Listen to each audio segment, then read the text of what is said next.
for watching Taino Lifestyle. I'm your host, Chino. And we're going to talk about some good things today, baby. We got a lot of things to talk about today. One of the things we're going to talk about, as you see, my light is lit. I'm lit today. I'm lit from head to toe. I'm all the way lit, baby. All the way lit. Y'all see it? You know what I'm saying? This is basically to address something that was going on in Facebook. I'm looking at it through my phone as well, real quick. Give me a second.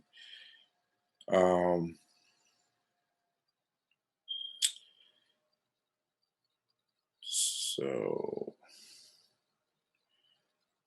this was a conversation that went on.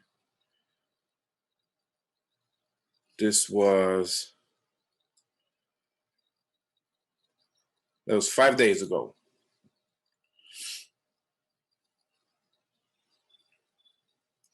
As y'all see, I followed this brother. Hold on, let me make sure it focus.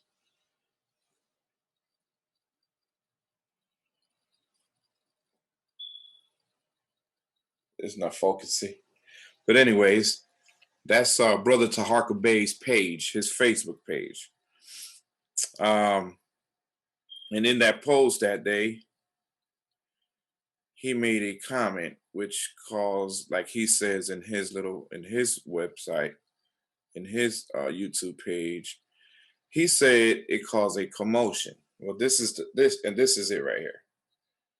You ain't gonna be able to see it because for some reason my camera don't want to focus. But it basically says, when you purchase a repackaged sandwich, to say you're a master mason is equivalent. Think about it. So it says, will you purchase and eat a repackaged sandwich? He says to say you're a master mason is equivalent. So basically what he's saying is that the Masons are taking the original knowledge and we're repackaging it and selling it back to you guys. So it's not a fight, because knowledge is knowledge. You know what I'm saying? People are always going to be attracted to what's called to their soul, what's attracted to their soul. You know what I'm saying? Whatever your higher self is looking for, that's what you're going to be attracted to. Some people will be attracted to Masonry. Some people will be attracted to the Moorish rite. Some people will be attracted to the Hebrew Israelites. Some people will be attracted to Christianity. Some people are going to be attracted to nothing. Some people are just atheists. So that's not a problem. That's cool. Everybody has the right to believe whatever they want to believe. And everybody has the right to exist in whatever situation they're in. My thing is, as a Mason, I know that the knowledge comes from Kemet.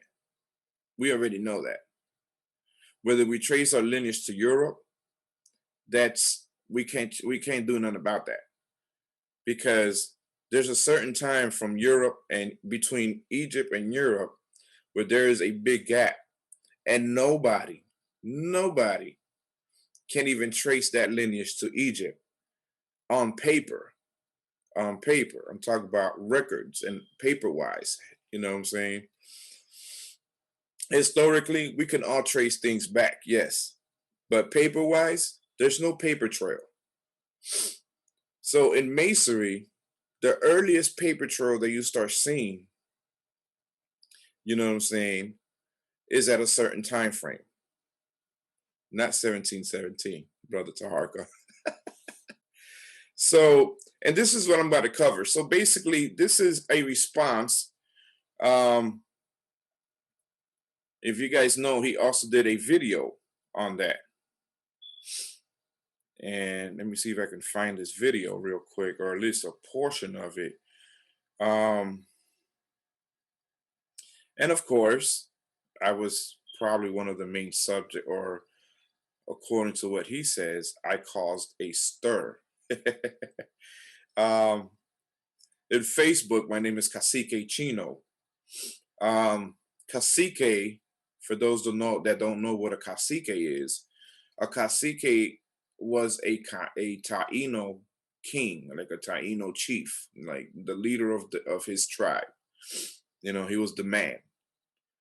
Um, and I refer to myself as a king because I am a king. Okay, so I photographed food in New York and Philadelphia and excuse me, Paris. sorry about that. Sorry about that. I just want to take a snapshot real quick of his little screen where he posted 4 days ago. He says, "Don't call me no Mason. Moorish American and Masons, time to draw the line." Well, we're definitely going to draw the line. Um, I didn't debate with him that night, that day that he did the video. Not for the fact that I'm scared or that I'm not ready to confront you guys. Nah, that's not the case. There's no fear in me, bro. So a little bit about myself. I'm originally from Chicago. I live in Texas, so I don't gotta hide. I know where I'm at. I know what I'm about. Everybody that knows me knows what I'm about. They knows where I'm at. So ain't no hiding here. I don't gotta hide from nobody. I'm not hiding from no Moorish. I'm not hiding from no Hebrew Israelites. I'm not hiding from nobody. You know what I'm saying? I'm not hiding from no Christians. I'm not hiding from nobody. You want to talk, we can talk. But I just didn't want to go into his channel because the same way I got beat down by like 30 or something Moors in his little Facebook chat. And I was the only Master Mason in there, the only Mason defending what I believe in against all these people. And I'm going toe to toe with every single one of them. Every single one of them. To the fact that 2 or 3 of them hit me up talking about they want to be my friends now. Why? I don't know. Maybe they want to, get more information. Or maybe they want to instigate with me some more. I don't know. But the point is, I got 4 or 5 people that are Moorish requesting to be my friends. And I've been getting a lot of requests ever since then. You see what I'm saying? So my thing is this. You know what I'm saying? My thing has always been, and every time I come to Taharka Bay's channel, either I come in on his live or something, or I'll chime in on the chat or something, I always claim that the Moorish Science Temple of America has their roots in Masonry. And that's what I'm going to do today. I'm going to prove to you where the Moorish Science Temple of America came to be. How and by who, when, and how they came to be. How it all started. So basically what I said, family, y'all gonna learn something today, and I ain't gonna be long, because I gotta stop going so long on these posts. I mean on these live streams. I be like, I be looking at the time, I be like, man, I was that long. But whatever the case may be, I want to show you the post that I put up today. Now, anybody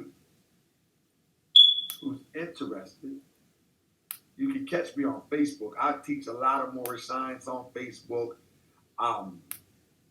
And let me see. Here we go. Let me screen share my Facebook. All right. So here you go, the post that I put on Facebook. Would you purchase and eat a repackaged sandwich? To say that you're a master mason is equivalent. And as you can see, it caused a stir of 281 comments. You follow me? It caused a major stir with 281 comments. And many of these comments were, come on, bro. That's like y'all saying y'all originated this. Your roots is all masonry. Now, I want to take that theory right now. He says that our roots is all masonry. Now, let's stop. Hold on. He says our roots is all masonry. And I think that's good enough to start this show off. Let me do that. Now, this is for. Let me go ahead and so how I'm going to do it is that I'm going to put his video, and I'm going to stop where he's the parts that he's giving misinformation or he's wrong at, or I'm going to prove to you where he's wrong at, and I'm going to prove to you where my point is and where I'm right at. This is not going to be a thing about who's right, who's wrong. This is just, we're building. We're building. You know, Moors build, Masons build. That's what we're called, Masons. We build. Okay? So this is all this is. It's just a building exercise. There's no animosity. Hey, all you Moorish brothers, I love y'all. Ain't no hate. Hey, peace and love. You know what I'm saying? I got no hate for y'all. You know what I'm saying? And I hope y'all don't have no hate for me because I'm a Mason. You know. First of all, I'm Puerto Rican by nature. If you want to talk about nationality, well, let's see. Puerto Rico used to be called Borinquen. That was its real name, Borinquen. Borinquen comes from the Taino language. All right, that was the name of the island before it was called Puerto Rico, which means rich port in English. So, nationality. Okay, I'm very well aware that the Taino people were descendants of the ancient Moors. Listen to what I'm saying. The ancient Moors. There's a difference from the ancient Moors and these Moorish guys out here nowadays. So the question is, did the ancient Moors establish the first civilization? Let's start right there. Brother Taharka Bey claims that the Moors established the ancient civilization. All right. When we look at the word Moor and who they are as a people, it says in English is the usage of the word Moor is basically a person that's of Moroccan, formerly a member of the Muslim population of Andalus, which is Spain and Portugal. Mix of Arab, Spanish, and Amazigh Berbers. Berber origins. That's awesome. Now we know that there's a such thing as Spanish Moors, right? And that's where I am. I would be considered a Spanish Moor, right? Being that I'm from Puerto Rican descent, you know, from the nation of Borinquen. That's why we're called Boricuas. If you look down here, the word moros, right? Spanish. So in Spanish, the word more would be moro. That's why if you go to Cuba and you eat, they got a plate called moros y cristianos. So it's white rice and black beans, right? That's why you hear Big Pun singing the song Boricuas, Morenas. That word morena comes from Moors. That's our Spanish Moor heritage. Because we are descendants of the Moors, and I'm not knocking that. I'm not here to knock that. I'm not here to debate that. That's undebatable. You know what I'm saying? But yeah.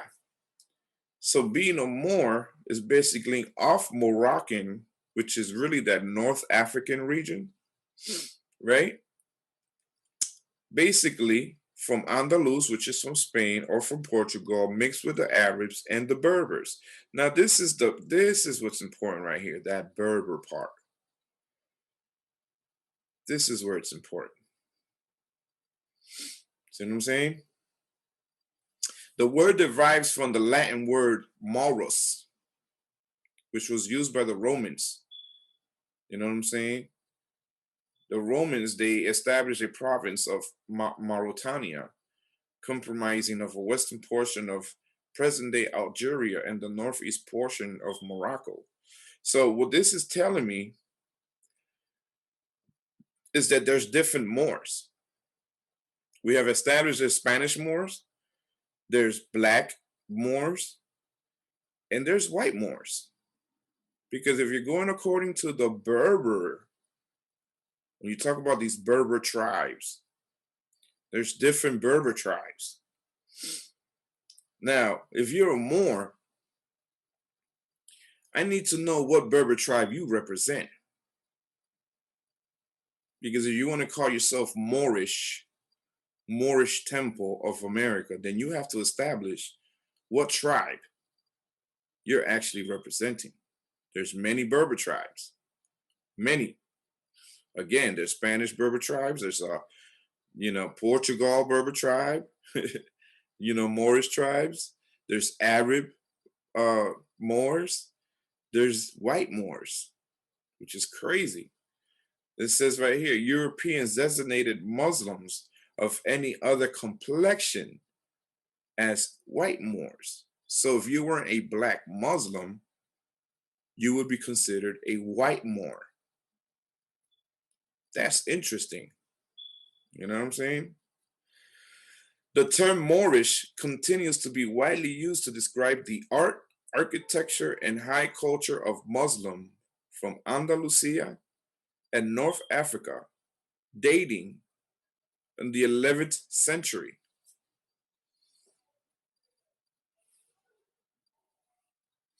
Now let's look at the definition of the word Moor. Definition of the word Moor is one of Arab and Berber conquerors of Spain before Spain was what it is now, the white European Spain. You know what I'm saying? Those inhabitants of what they call Andalusia back then, which was Spain and Portugal, were black Moors, but not necessarily black Moors. There was Arab Moors there was white Moors, there was a whole bunch of other different groups in there as well, not just the black Moors. You know what I'm saying? So I got two definitions, one from Webster, and I got this one, I don't remember, from one of these British dictionaries. Anyways, so over here, the word Moor says is a Muslim of mixed Berber and Arab people inhabiting in Northwest Africa. Northwest Africa being Morocco. You get that? A member of this group that has invaded Spain in the 8th century. Okay, so now before we had the 11th century, now you have the 8th century, and occupied it until 1492. 1492 is when Christopher Columbus sailed the 7 seas, right? That's what history says. So these Moors that were mixed out of Berber and Arabic people from Northwest Africa that invaded Spain, right? These were the real Moors. And again, every time you research Moor, you get this Berber. So being a Moor is definitely a descendant of a Berber tribe.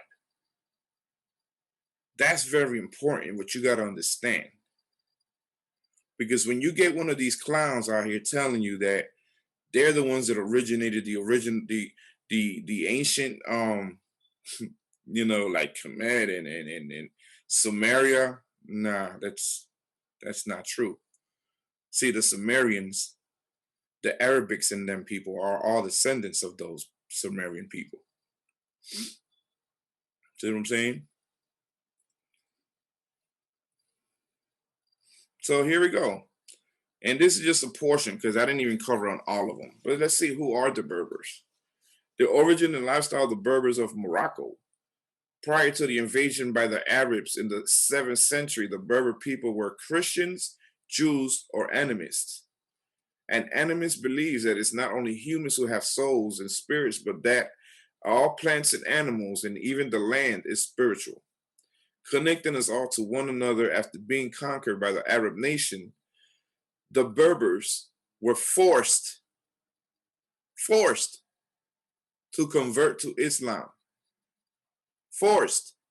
Now that sounds very familiar, huh? Forced. What other religion do we know that has forced their religion upon people for centuries? Yep. So their religion, the overwhelming majority of the Berber community were Islamic, Sunni Muslims. A large Jewish Berber population could be found in Morocco all the way up to 1960s. Now, much smaller of their numbers decreased dramatically as a result of emigration. Not immigration, but emigration. Many, many Christian Berbers have also emigrated, mostly to France, and only a handful remaining in Morocco. This is important. This is why I like this little slide right here. But this is going to connect everything that what I'm about to break it down to. Okay, so let's look at these Berbers right here, though. All right, these Berbers right here. They don't look black to me. These are Berbers. You know, yeah, they're dark skinned, but they look Arabic to me, right? Or Arabic mixed with white somehow. Something. I don't know. They look like they could be Puerto Ricans. I don't know. You know, yeah, over here you see you got some color. Some of them got some color. Okay, you got a couple of them that with some color. But for the most part, they're Arabic. They're Christians. They're Jews. There are all kind of people. There's just different tribes of Berbers. You know what I'm saying? And I'm not trying to knock my black brothers and sisters. Don't get those so-called black brothers and sisters. All right? I'm not going to do that. All right, so this is what started this conversation. All right? That little piece right there was from Brother Taharka Bey's Facebook part. And that was basically me answering to him. And I said, come on, bro, that's like y'all saying y'all originated this. And listen to what I'm putting in there. It says your roots, meaning your MSTA roots, your Moorish Science Temple of America roots, are all in Masonry. That's why I told them, be real with yourself. Y'all Moors want to be Masons. Y'all want to be Masons so bad that y'all created your own Masonic rite, which is not legitimized at all. Your noble, this guy that you guys called Noble Drew Ali, the prophet, he was a Mason. And that's why I put that picture right there. This guy right here, that's him. Now, I hope he have a fake account so that we'll know he's talking so crazy. Now, when a brother says something like that, it compels me to say, what in the world happened to us as a group of people? As I said, no matter what you believe in, one thing that you got to understand that we are the originators of it all, of course. That's not hard to understand. You know what I'm saying? Give me 1 second. Let me get this right over here so I can see what's happening. So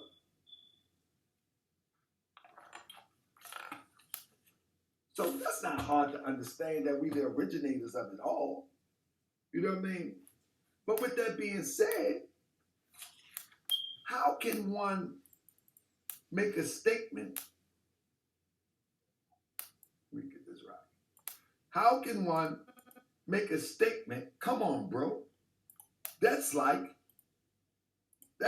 y'all saying y'all originated this. Your roots is all in Masonry. So if this brother be correct, that the Moorish roots is in Masonry, then I need to get out of Moorish Science Temple of America and I need to leave this stuff alone. And I'm going to show you why. First of all, Masonry, as we know it, it definitely derives from our ancient religion and cultural practices. You know what I mean? We know that without a doubt or contradiction. That's true. Masonry is derived from some very ancient religion. This is European Thomas Paine talking. At what period of antiquity or in what nation this religion first established is lost in the library of unrecorded time. So let's start right there. Masonry derives from a very ancient religion according to Thomas Paine. Now, let's get it. Who created the working system of Freemasonry and Masonry? This is what we got to know. If this brother claimed that Freemasonry comes from, let me screen share this.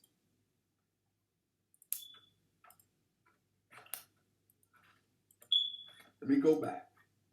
Without a doubt or contradiction, Masonry derives from a very ancient religion. This is going from Thomas Paine, right? I want everybody to pay attention here. Some people are going to get emotional, but it's okay. I'm not saying this to beef with you. I'm saying that it's time to make the distinction because the public believe that Moors and Masons are the same thing.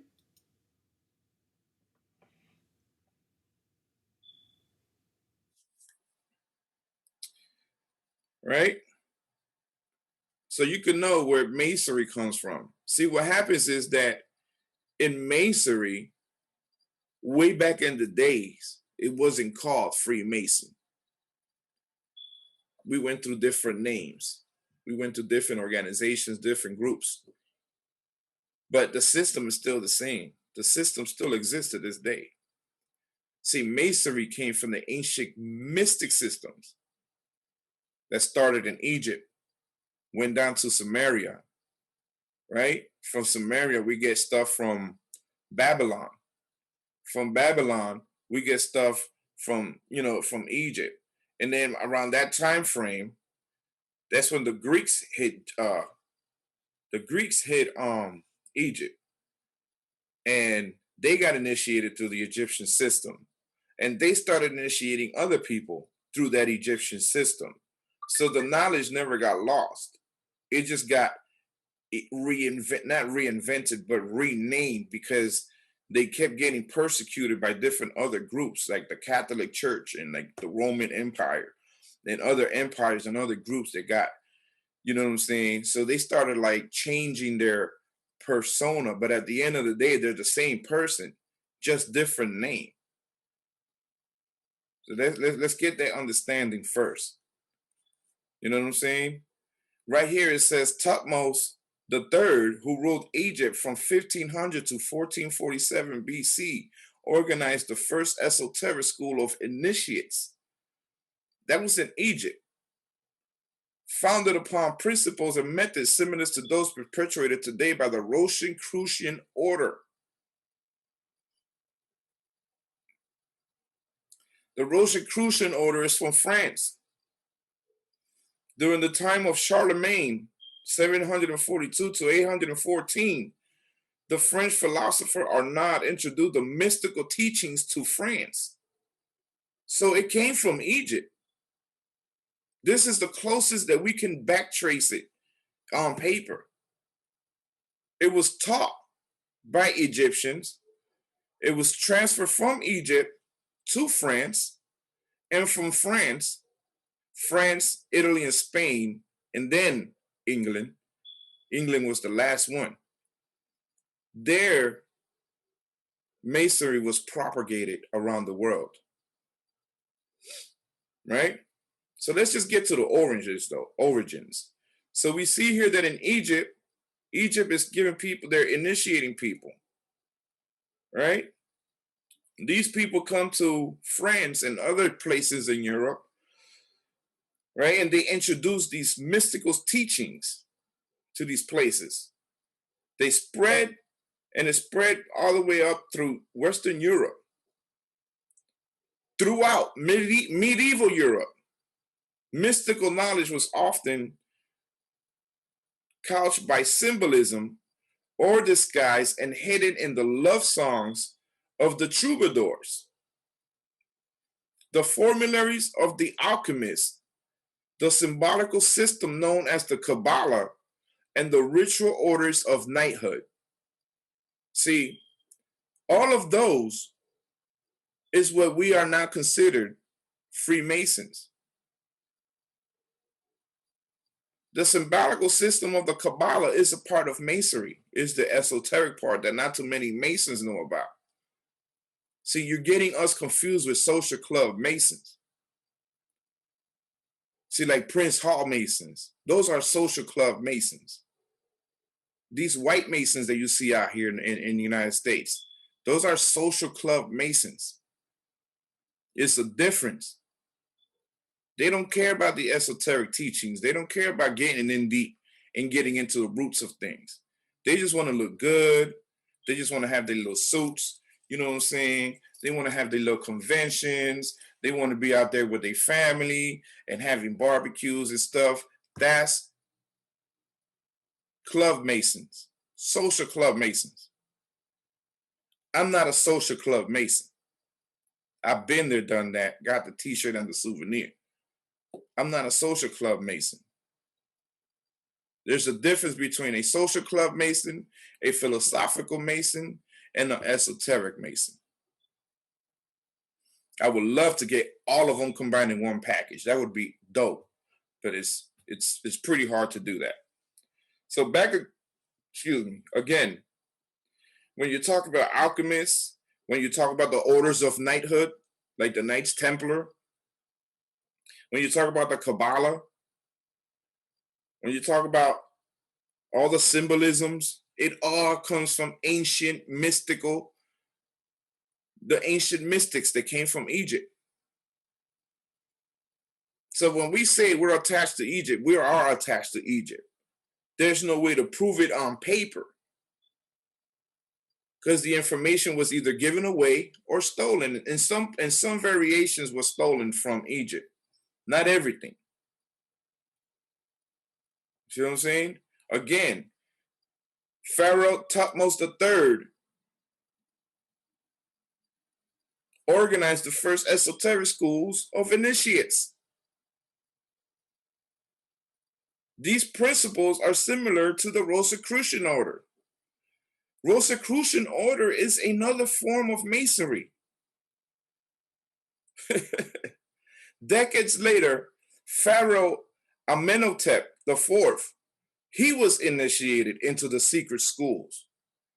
This most enlightened pharaoh's history, first monotheist, was so inspired by the mystery teachings that he gave a complete new direction to Egypt's religion and philosophy. Now, this is interesting because you don't hear anything about the Moors teaching these Egyptian guys right here about philosophy and religion.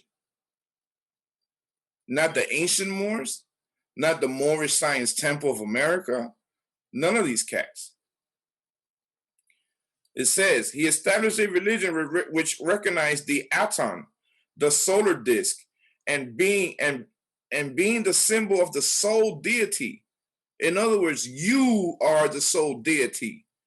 You are what the Moors call Allah. You are what the Hebrew Israelites call Yahweh or Yahweh or Jehovah. You are that person. You are that deity. That deity is your higher self.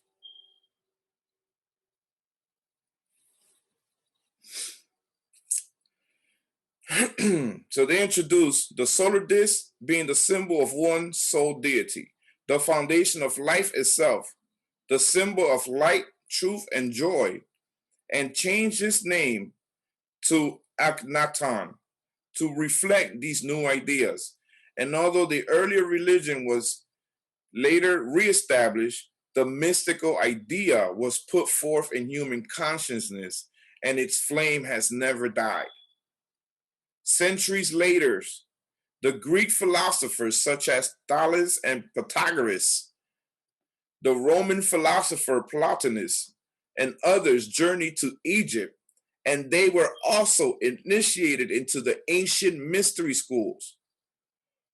That's what Freemason was in the days, the ancient mystic schools. It wasn't called Freemasonry, it was called the ancient mystic schools. That's where we get our knowledge from.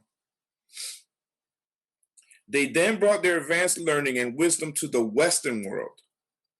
Their experiences are the first records of what eventually grew and blossomed to the Rosicrucian order,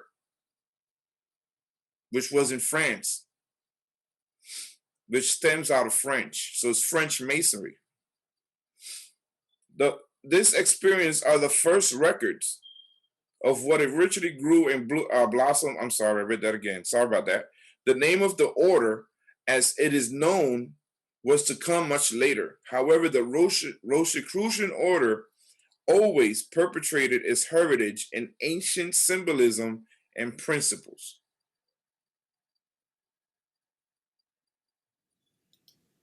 First of all, in the 16th century, the term first came to use around the middle of the 16th century. It appears in charters granted by King of England. Say it again with me. The King of what? Say it again with me. The King of England.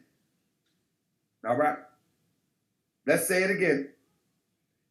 The King of England. Why would I want to call myself something? You know, we took a lot of flack. We took a lot of flack over the years where people said that Moor mean black. And I went to painstaking lengths. One of the first ones on the internet, and I can prove it because the video timestamp and the date uploaded don't lie. I went to painstaking research to prove that Moor don't mean black. That Moor is a derivative of an indigenous name coming out of Africa. It's just a variation.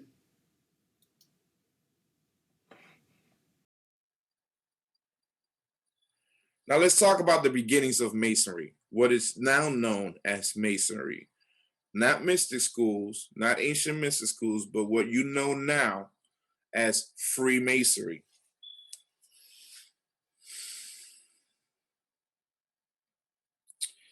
All right. So when we look at the Masonic beginnings, what you know now as Freemasonry, I already established that Rosicrucianism already was established. After Rosicrucianism, you had the Knights Templars established. After the Knights Templars, we know that they went in hiding because they were getting murdered, they were getting killed, and they were getting their heads chopped off during the French Revolution, right? Because they got sold out. So they went in hiding. Once they went in hiding, all that crusades and all that stuff just pretty much kind of went out the window. So they had to get regular jobs and stuff, just like every regular common folk. But except these guys had some secrets that people didn't know. That secrets carried on to those Knight Templar secrets were carried on to guilds of operative brick masons or stone masons. Now, when I'm saying operative, I mean the actual people that actually built with stones using tools, literally. Stone masons, brick masons, literal brick masons. They established the first guilds where they would meet and talk about business. But they still had these secret mystical teachings, so they kind of started mixing this mystical teachings together with this actual art, this craft of actually breaking a stone and turning it into a brick. You know what I'm saying? And putting that brick and making beautiful buildings out of it. See what I'm saying? So in November 1095, at the Council of Clermont in southern France, the Pope called on Western Christians to take arms to aid the Byzantines and recapture the Holy Land from the Muslim control. This is what marked the Crusades. The reason why this was happening was because the Moors, which were the Muslims, which were in control of Europe, they were taking too much control. Let's just be real. They were pretty much taking over everything. Christianity is in the scene, and Christianity is now trying to make a name for themselves. So how does Christianity make a name for themselves? Well, hey, let's go to war with the Moors. Let's go to war with the Muslims. Let's establish our names. And in doing that, they created a group called the Knights Templars. Right? The Crusades were a series of religious wars between Christians and Muslims, started primarily to secure control of holy sites considered sacred by both groups. In all 8 and major crusade expeditions, there was 8 crusade battles or fights, if you want to call it, 8 wars, I guess. Between 1096 and 1291, that's almost 20, like 20 years or whatnot, like 200 years or something like that. Like it's a while. It went on for a while. 1096 to 1291, that's a long time. That's a big battle. That's a big war. The bloody and violent and often ruthless conflicts propelled the status of European Christians, making them major players in the fight for the land of the Middle East. A gulf of time certainly separates the end of the age of Templars as the advent of speculative Freemasonry. Let me read this again. A gulf of time certainly separates the end of the age of the Templars, which were during the Crusades, and the advent of speculative Masonry. So like I was saying, after the Crusades, the Knights Templar had to go into hiding because they were getting beheaded. They created these guilds out of stonemason guilds because they started building. They had no other choice. They weren't in wars anymore. They weren't doing crusades anymore. So what they got to do? They got to retire from war and get back to the civilian world. So they came back as stonemasons. Most of those were the ones that built these beautiful buildings that you see in Europe and all over the place, all over the world. You know what I'm saying?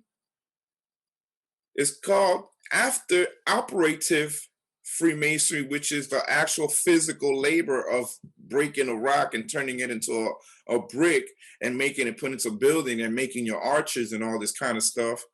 You know what I'm saying? Then you get speculative Freemasonry. That is what Freemasonry is nowadays, speculative Masonry. The difference of operative and speculative is that operative is actually doing the work. They're actually using cement. They're actually using the trough. They're actually using the mullet. They're actually using the tools. They're actually using the square. They were actually using the compass to make circles. That's where the symbol, the compass and the square comes from the operative Masonry.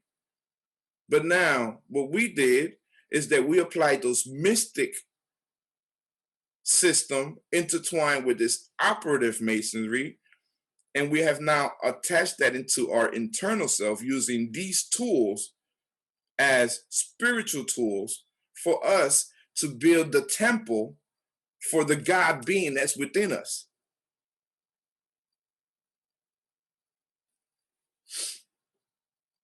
The Crusades set the stage of several religious knightly military orders, including the Knight Templars, the Teutonic Knights, and the Hospitallers. These groups defended the Holy Land and protected pilgrims traveling to and from the region. All right, so now we got Masonry in France, early 1600s. I'm only going to break down the dates because it's just going to be consecutive and it's all right there and you can see it. In 1661, in France, a military lodge was formed. A military lodge that was attached to a Royal Irish Regiment formed by King Charles II. The Grand Orient of France recognized the antiquity of the lodge of the perfect equality formed in France, back in 1688. In 1698, that same royal regime that you saw earlier, the Royal Irish regime, returned to England. Between that time, from 1698 and 1717, they introduced that French Mason system to England. And in England, in 1717, which is what Brother Taharka Bey says, that Masonry only goes back to 1717. Well, here's the proof that it goes beyond that. All right. So in 1717, the France gave a charter to England, allowing them to form the Grand Lodge of England. In 1730, the first American lodge was formed in Philadelphia, which was formed from England. In 1784, the first black man, Prince Hall, establishes the first African lodge in Boston. In 1872, a white group of Masons established the first Shriners Temple in New York. 1872 now. In 1893, the first Black Shriners organization started.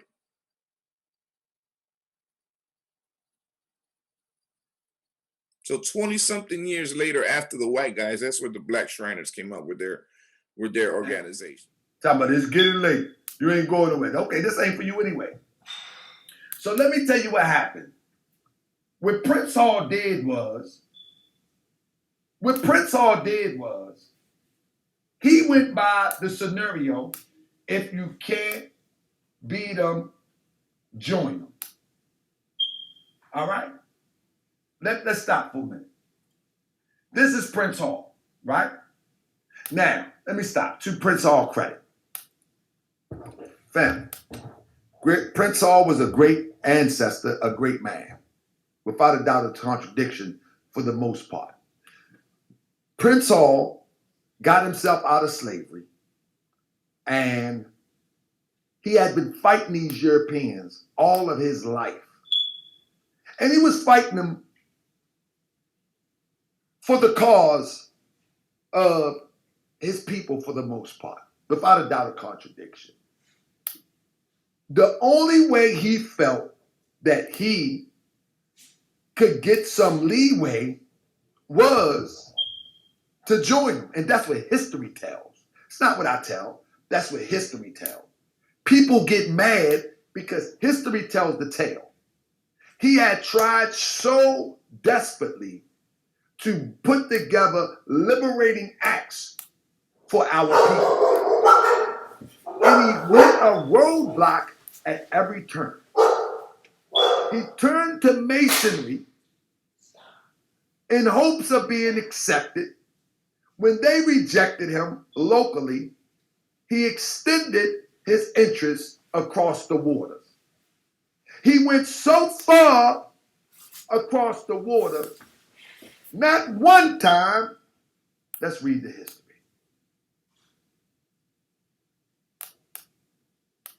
In 1775, an army lodge of Freemasons, a fraternal organization of community leaders attached to the British regime in Boston, invited Hall and 14 other free, quote-unquote, blacks to become members. Listen to this.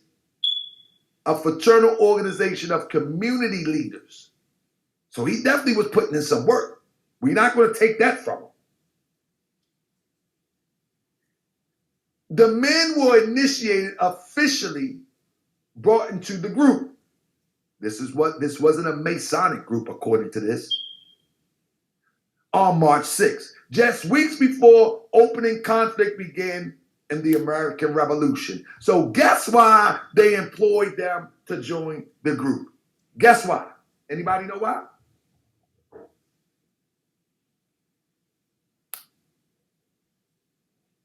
What? And I'm going to talk about that in a minute too, because many people want to claim that Prophet Noble Drew Ali was a Mason. You know what I mean? Many people want to claim that. So we got to address that too.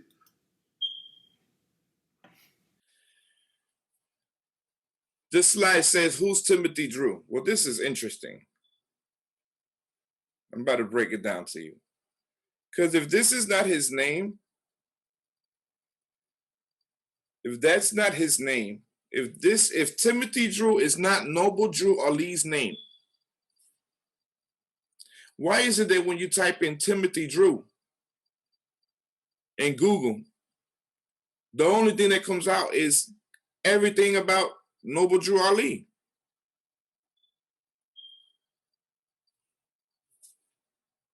I'm gonna leave that question there for y'all. Think about that for a minute. While you're thinking about that, let's read what Google has to say about Noble Drew Ali, or Timothy Drew, aka Noble Drew Ali.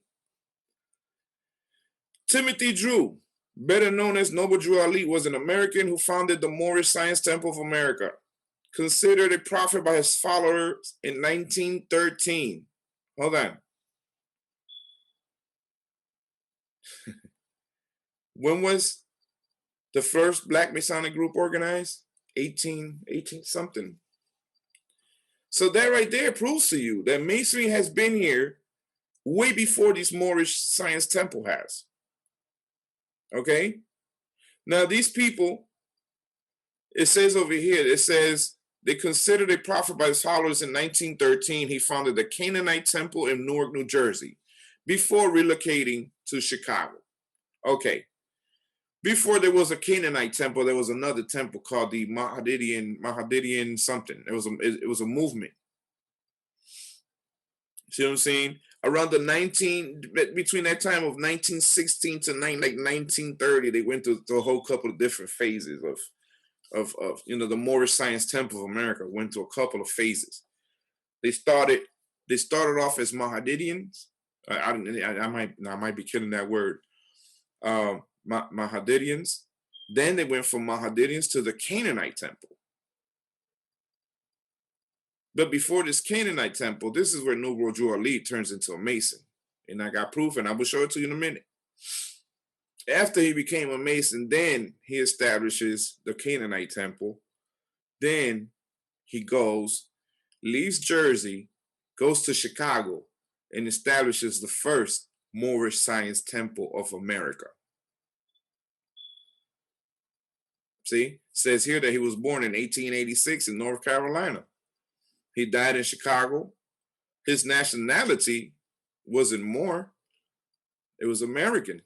That's what it says here. He was buried in Burr Oak Cemetery in Illinois. The organization that he founded was the Moorish Science Temple of America. Back in what? The early 1900s. So, who's trying to copy who?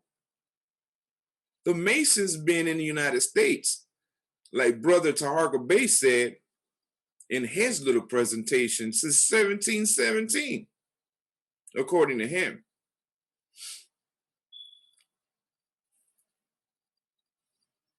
Don't get mad at me. This is history, man. This is right here in your face, black and white. See what I'm saying? Now, if his name isn't Timothy Drew, again, you can see it. You can see it all up in here, man. Look, Timothy Drew. I put Timothy Drew in the Google thing, and this is everything that comes out. Wikipedia, you got Encyclopedia Britannica, you got Pinterest, you got Facebook, you got this side note over here talking about when he was born, where he died. You got all the books that were supposedly written under him. I mean, I don't know. If his name is not Timothy Drew, then please tell me what his name is, because according to this, that's his name. That's how I said. It's funny how when you look up Timothy Drew, it takes you directly to Noble Drew Ali. Is that a coincidence? All right, so here's some more about Timothy Drew. The Canaanite Temple was founded around 1922.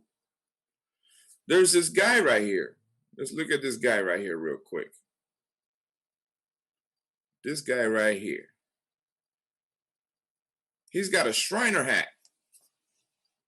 He's got a fez. Now, this is before the Moorish Science Temple of America was formed. This dude already has a fez.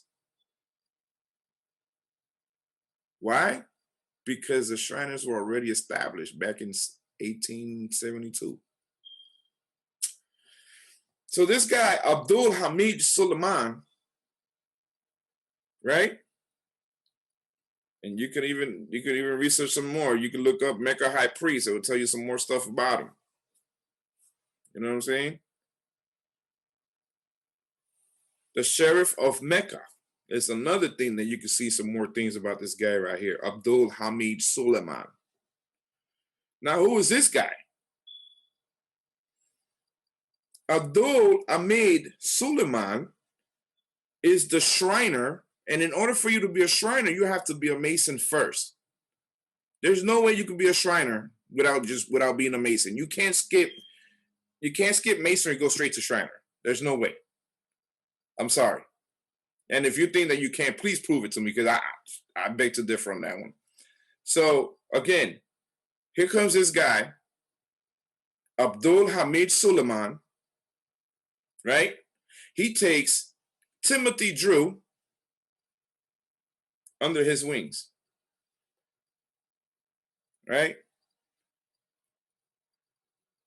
He takes Timothy Drew under his wings, right?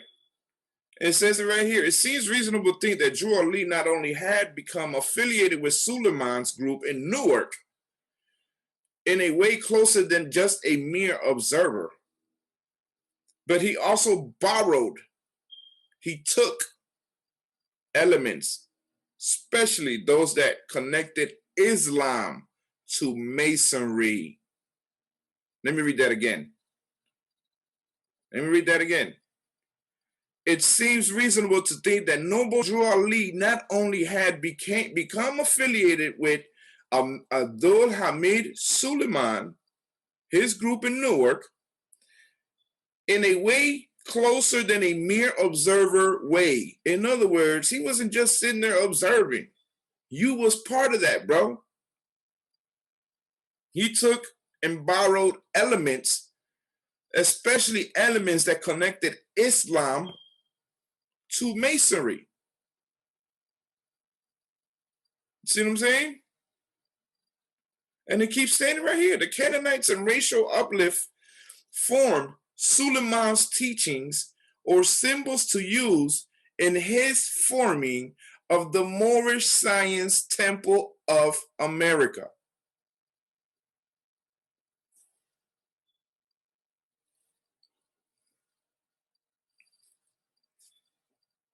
It's all there, bro.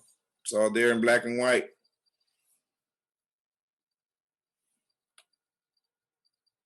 Feel me? It's all there, bro. What are you going to tell me? That it's a rumor? That it's not true? This is a fake newspaper clip? What else are you going to tell me, bro?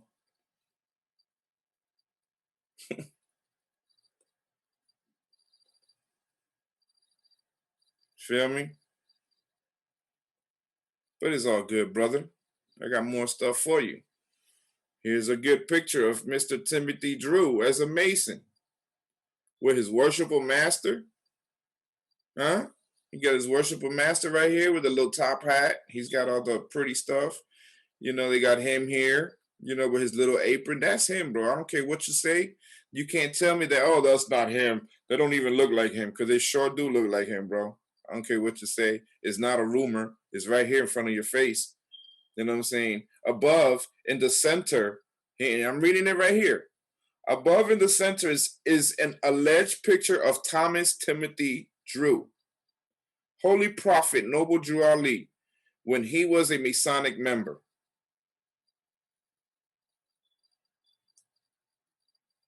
And it's crazy how he's standing on the square. Every picture that you see of Noble Drew Ali or Timothy Drew or whatever his name was, Thomas Drew, whatever his name was, bro, he's standing on the square. That symbol, this picture right here, with his hand like this to the chest like this, that you guys want to call Islam, right? You guys do this and y'all be like Islam, right? Islam, my brother, Islam. Okay. That's the hidden hand. I'll show it to you in a minute. That's a Masonic gesture. This right here, where y'all do this, that's a Masonic gesture as well. Okay. Here's more proof of Masonic influence in your order, bro, in your group, your religion, whatever you calling yourself. There's more proof I got here. Drew Ali used Masonic and spiritualistic themes. They used main influence for some of the most influential African American Islamic groups. See what I'm saying? The reference to Drew Ali becoming a high-level Shriner between 1910 and 1913 raises the possibility that Drew Ali had in fact joined the Solomons or Suleimans Mecca Medina Temple in Newark, New Jersey. For those that be like, oh, well, if he was a Mason, what lodge was he part of? Mecca Medina Temple, there was 4 of them. One in Jersey, one in New York, one in, I want to say Ohio, Indiana, up there somewhere, and I don't remember the other one.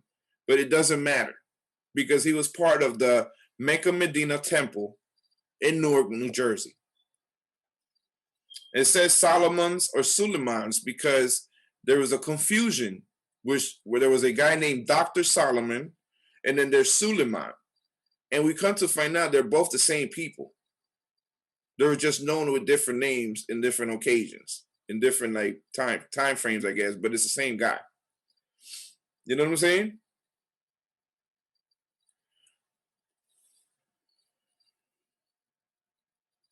This is really gonna mess y'all up right here, bro.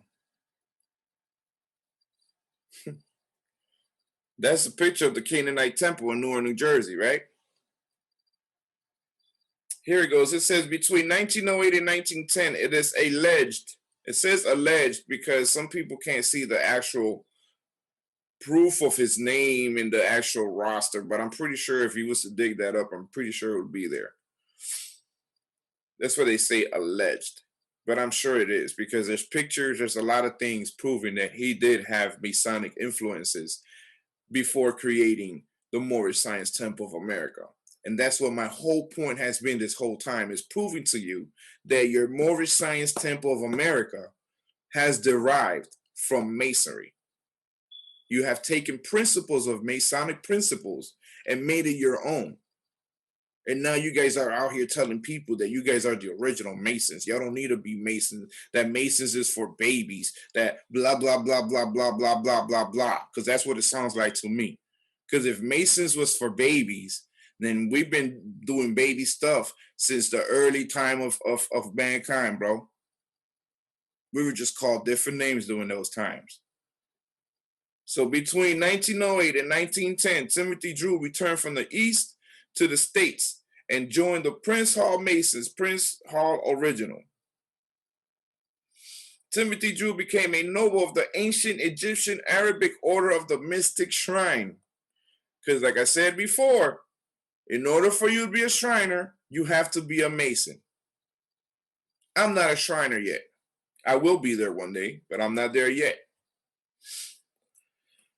In fact, the Black Shriners has sometimes been referred to as Moorish nobles. See, that's where you get the word noble Drew Ali. Prophet noble Drew Ali. Right? Yeah, you get it from there. And the word noble didn't come from no Egyptian little hieroglyph that Brother Tahar Gabe was talking about with this little good dude that's sitting down that he said that that's where the word noble comes from. Nah, I don't believe it. I don't believe it. See what I'm saying? I don't believe it, bro. Y'all took the word noble from the Mystic Shrine, from the ancient Egyptian Arabic order of the Mystic Shrine. You know what I'm saying? That's where you get Moorish nobles. He united himself with 2 individuals. One by the name of Suleiman Muhammad, because that's the same guy. Don't get it twisted. They be changing the names. Like every other year, they change their names and they add something, take something away, but it's the same guy. The other was Emir Abdul Karim El of Morocco. These two guys were his Shriner brothers, his Masonic brothers. You know what I'm saying? And you can form a Masonic temple with just 3 individuals, as long as they're 3 master masons. It's not a regulated lodge. It's irregulated because you should start with 7. But okay, you could start a lodge with 3 brothers. There you go.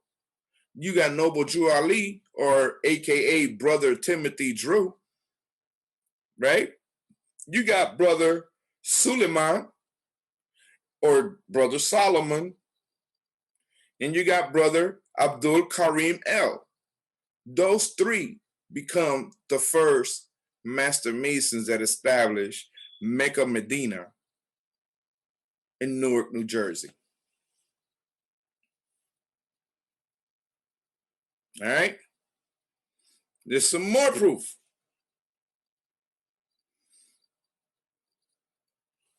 You know what I'm saying? In 1912, he united himself with 2 other individuals. I already mentioned that. I just finished mentioning that. So this is a continuation of what I just said before. His Masonic brothers, to form a Masonic temple, you needed 3 individuals. He received certain books, lessons, and knowledge, right? By 1913, Timothy Drew had also become a high-level Shriner and a member of the Grotto under Dr. Suleiman's Medina Mecca temple. Now, if you know about the Grotto, that's some serious stuff right there now. Matter of fact, I'm not going to touch on the Grotto because I'm not a member of the Grotto, so who am I to talk about the Grotto? But I'm going to let y'all research about it. I have done some research on what the Grotto is. Some pretty interesting stuff. You know what I'm saying? But this is all the roots of your Moorish Science Temple of America. See what I'm saying? Now let's talk about Duncan's Ritual and Monitor. Same thing that I got right here, right? This is not the same thing. What does it say there? Duncan's Ritual of Freemasonry, right? See, this is what I used to use back in the days. This is what they used to practice. This is what they use here in America. And better than I can show you here, I might as well just show you right here. We're from my own book.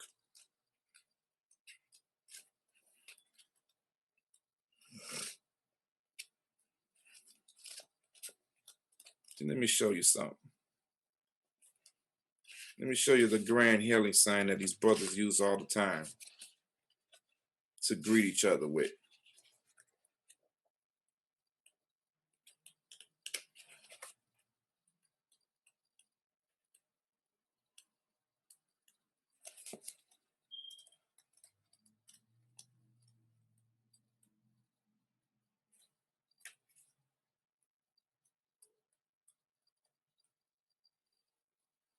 See, people, what you got to understand, there's different factions in Masonry as well.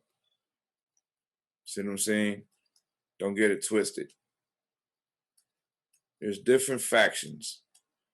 You have your American Masonry, you got your British Masonry, you got Spanish Masonry, you got African Masonry. I mean, there's different factions, man. And then you got these people that want to, make something else and include it with Masonry. So it's like a different kind of Masonic group, like the ancient Moorish rites Masonic group. You know what I'm saying? You have what do you call those? Nwambians? I don't even know if I'm saying that right. But this is another Moorish group that wants to be Mason so bad that they do Masonic stuff. They wear Masonic symbols. You know what I'm saying? Here we go. Here's the grand healing sign right here. Bam. Right there. That's the one right there. And this is from the book. This is from the book now. From the book. When y'all do this, and then y'all do this, and y'all be like, Islam, my brother, that's all Masonic. We just don't say Islam. But you're using the same thing that we use, bro. Those are all our gestures, bro. Let me show you the hidden hand. I mean, you can see it right there online. But let me show it off the book real quick so you can see what I'm talking about. Because I don't want y'all to think that I'm just sitting here making these things up and you know. And my thing is this, man. More power to y'all, man. If y'all want to do the Moorish right, that's cool, man. As long as you're building yourself up and you're edifying yourself up, it's all good. It's all good, bro. I'm not knocking it. Just don't talk shit about Masons. Here it goes. Here it goes. There it goes right there. He's standing on the square. Look at his feet. Look at how his feet is. 90-degree angles. It's called the hidden hand. There's a reason why that handshake is done. That do guard. Why is Noble Drew Ali doing the same thing, but he's standing on the square too? Is that a coincidence? I highly doubt it. He's been trained to stand on the square. He knows how to stand on the square because he was a square.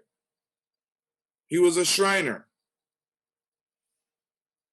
Come on, man. This brother says to me, and I hope he's watching. He's really quiet if he is. I ask him, brother, you need to know the difference. He said, I already know the difference, but you can do that. We're Masons and y'all want to be Masons. Now, here we go. He claimed that we want to be Masons. How many people in Masonic groups really believe that? Well, today we're going to bust that up too. There is no Moorish American who followed the Prophet Noble Drew Ali genuinely wants to be a Mason. Anyone that follows Prophet Noble Drew Ali genuinely already know that we have surpassed Masonry as given to you by Europeans. We surpassed that. The only thing that we don't have that you have is secrets. That's it. We don't keep secrets. We are the revealers of the light. So we don't keep secrets. You know what I mean? That's the only thing that you have. You have a brotherhood with a few secrets. And whatever that... Why do Moorish want to be Masons so bad? That's my question. It's okay if you want to be Moorish. That's cool. There's nothing wrong with that. That's cool, man. If you want to explore your ancient history with your brothers and sisters, that's cool, brother. It's okay. That's great. We need to do that more often. We need to research our histories and find out who we really are. You know, it took me a while to realize who I am. You know what I'm saying? Back in the days, you'd be like, oh, I used to be like, man, I'm just Puerto Rican. I'm Puerto Rican. Yeah, Boricua. I didn't really know what the fuck that really meant. Excuse my language. You see what I'm saying? It took me to do research and find out that, okay, we were Tainos before anything in the island of Borinquen, which is Puerto Rico. Before anything, we were Tainos. Then we mixed with Spaniards. Then we mixed with the African slaves that came over. But before that, the Tainos were descendants of the Moorish, not the Moorish, the ancient Moors. The ones from Morocco, the ones that didn't wear a fez, they used to wear the turbans, those Moors. See what I'm saying? Here's a group, a Moorish American group. Hold on. Why is this doing this? Here's a Moorish American group right here trying to be Masons. Why? Look at it. Ancient Free Moorish Rite. Look at the little pyramid with the Masonic symbol. That's their stuff. That's not ours. That's theirs. That's them trying to be Masons. They're showing you a Mason right here, by not a Mason, a Moor by the name of Angelis Sulaimanis. Interesting name, Sulaimanis, huh? Look at these brothers. Look at these brothers, bro.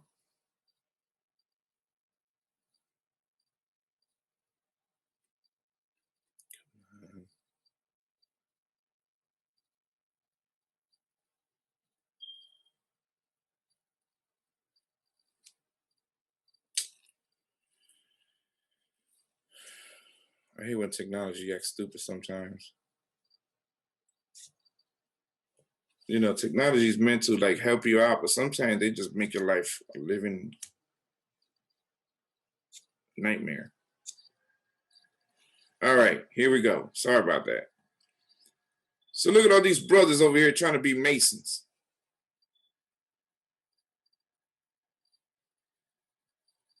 Some of them got fezzes, some of them got turbans, some of them got Masonic regalia. You know, look at their symbol. The ancient free Moorish rite.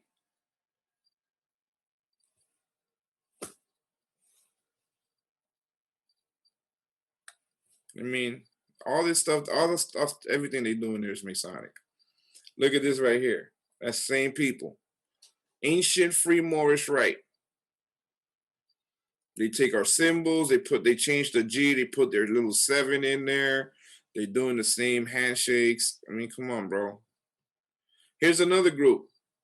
This is the mom, I forget their name, man. Anyways, this is the group that's based out of Dr. Malachi York, which I believe he's in prison, I think, right now, for supposedly doing something with kids or something. I can't really speak on that. I don't know too much about it, so I don't want to say too much. I know he's in prison right now. That much I know. But look at this dude, bro. He dressed up like a full-blown 33rd degree Mason, man. Come on, man. Look at this. Look at this. He got the gloves. He got the sword. He got the freaking collar. He's got the crown right above his head. He's got the all-seeing eye with the radiant rays. Right over here in his chest, he's got the 30. I don't know if that's 32nd. I want to say 32nd degree eagles with the crown.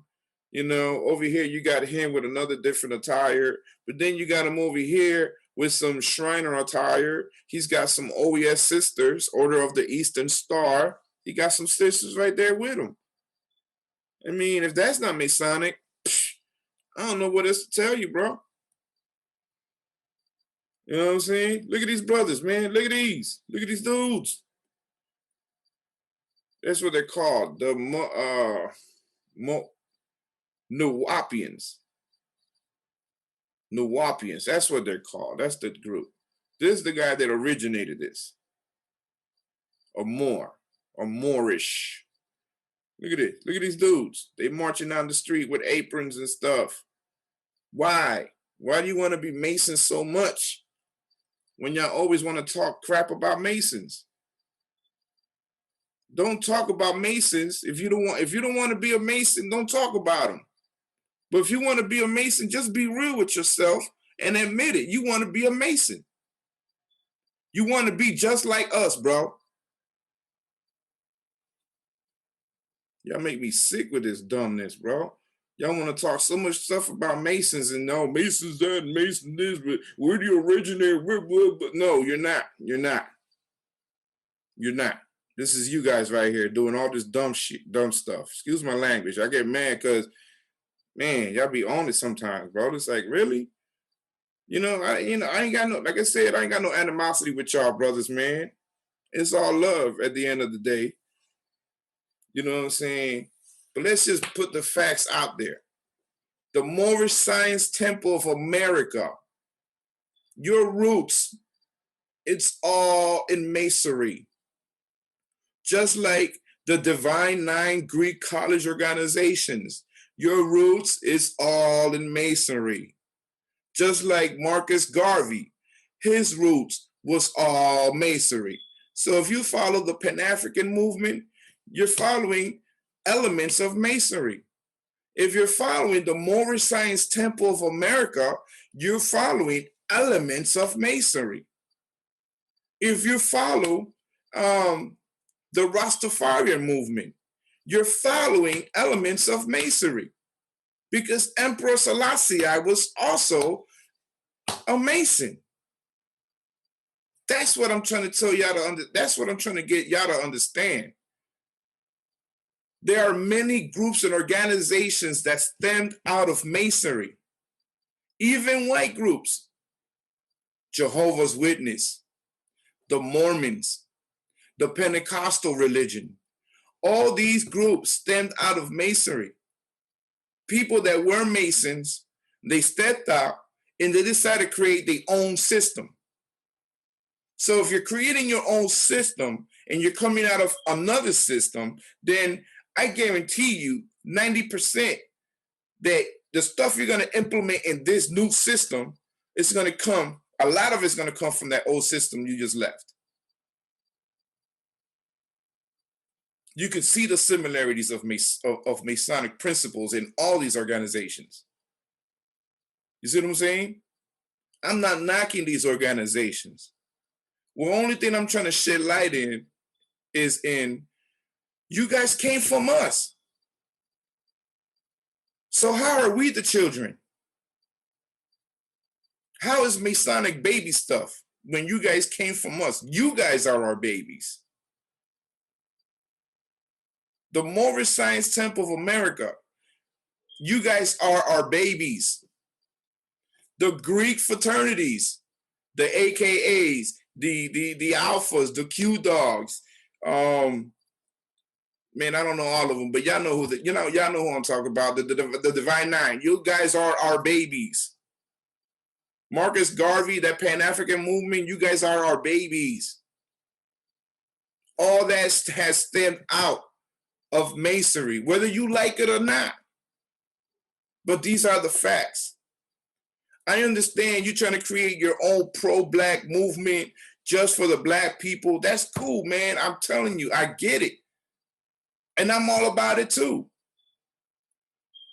But let's be real about it. Don't talk about Masonry when your roots is founded on Masonry. Now, if you were a group that was not made out of Masonry, like nobody was a Mason, you guys just created out of nothing, out of like anything else, cool. But the fact that you stem out of Masonry, that's where I have the problem.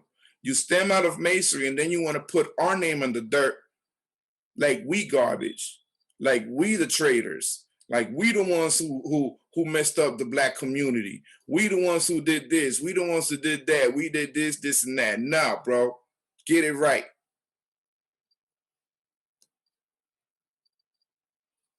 See what I'm saying? Let me see what else I got here. I think I'm pretty much done. Yeah, that's the last presentation right there. But anyways, that right there shows you a lot, man. I don't know if y'all paying attention. And I know most of you guys are going to be like, oh, that's a rumor. Oh, that's this. Oh, it's not true. Oh, that's not his real name. Bro, it's all semantics. I prove to you in the ritual book that I have here, your handshake. Hold on. Let me show you something else. Hold on. Because you see this and they are all in the propaganda all over the place. They talk about, oh, I got that from Egypt. Okay. Got something for you. Hold on. Let me find it. Let me find that thing real quick.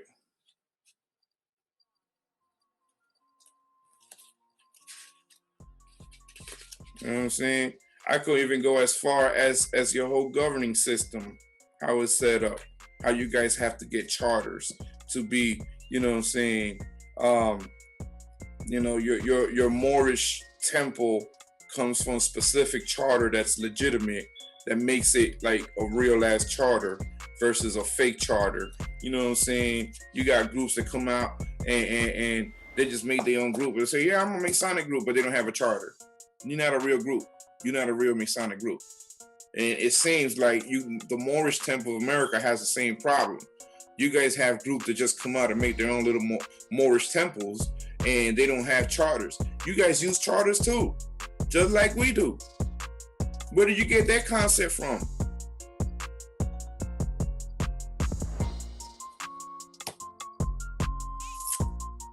I'm just saying, man.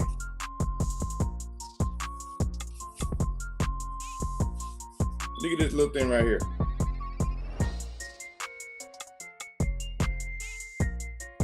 I need a better camera because this camera don't be focusing when I need it to.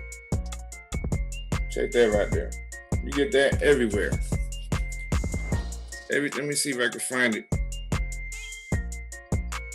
You know, you guys have that everywhere, bro.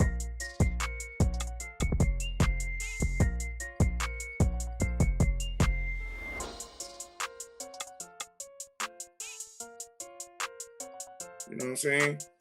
Anyways, I'm done with that. I think I'm good with that right there. But yeah, that's pretty much, I could show you so much more. But I ain't trying to be here too long. I think I've been here too long already. So this is me debunking some of the stuff that you said there, Brother Taharka Bey. I didn't want to get in your channel because I don't want to get jumped like I did at Facebook. Y'all had 30-something Moors in there. Everybody's coming at me crazy sideways and, you know, saying all kind of crazy stuff. And I'm sitting here going toe-to-toe with each one of them, one-on-one. Okay, you said this, blah, blah, blah, blah, blah. I'm responding to this one. Then this one's hit me up, blah, blah, blah, blah. And I was just going through it for a whole day, bro. Since like 9 o'clock in the morning to like 3 in the afternoon. These cats kept hitting me up over and over and over and over and over. And I kept going through their butts. Bam, bam, bam, bam, bam. What else you got, bro? You know what I'm saying? So this is my response to you. I didn't want to go on your channel that night because it was too late, you know, and I just didn't want to go in there because you have all your people in there. You know what I'm saying? All your people's going to be in there talking hot junk. They don't even know what the hell they talk about. So I felt I was doing it this way better. This way I could express my feelings, express everything that I want to say the way I want to say it. And I don't have to worry about having all this pressure from all these sideline people that's watching. All right, so this is my response to you there, brother Taharka Bey. This brother Chino, Cacique Chino, when you see it in Facebook. You hear me? You heard me? It's all love, brother. Peace and love, right? Like y'all do. Hey, Allah, right? What is it? Islam. It's all Islam, brother. It's all love, bro. There ain't no hatred. I just want you to rectify your stuff.